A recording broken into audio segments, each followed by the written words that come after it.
मानच्या राजकारणात सुरुवातीपासून चर्चेत असलेले तसेच म्हसवड पंचक्रोशीतील जनतेच्या अडीअडचणी सोडवण्यासाठी खरेरीने सहभाग घेणारे आप्पासाहेब कुकळे यांची मुख्यमंत्री माझी लाडकी बहीण योजनेच्या मान खटाव विधानसभा अध्यक्षपदी निवड झाल्यानंतर त्यांनी सदस्यांची बैठक घेतली। यावेळी ते काय म्हणाले पाहूया सविस्तर।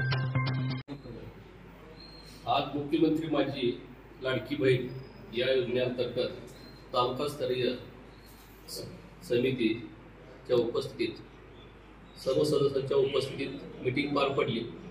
या मीटिंगमध्ये तालुक्यातील आपल्या मान तालुक्यातील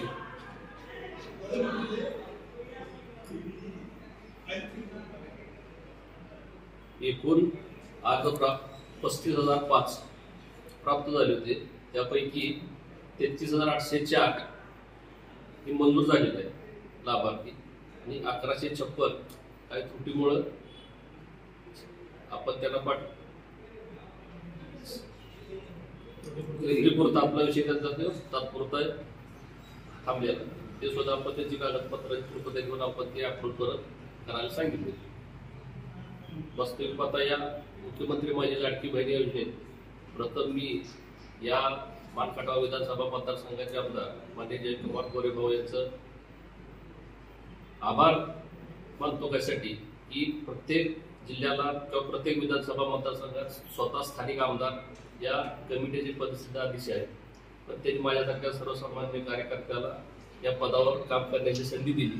त्याबद्दल मी प्रथम माननीय आमदार जयकुमार गोरेभाऊ त्याचबरोबर या जिल्ह्याचे पालकमंत्री माननीय शंभूराजे देसाई साहेब, त्याचबरोबर आमच्या पक्षाचे नेते माननीय आमदार माजी मंत्री माधवरावजी जानकर साहेब आणि सर्व पक्षाचे पदाधिकारी या सर्वांचं मी पुन्हा एकदा आभार मानतो की त्यांनी मला या पदावर काम करण्याची संधी दिली।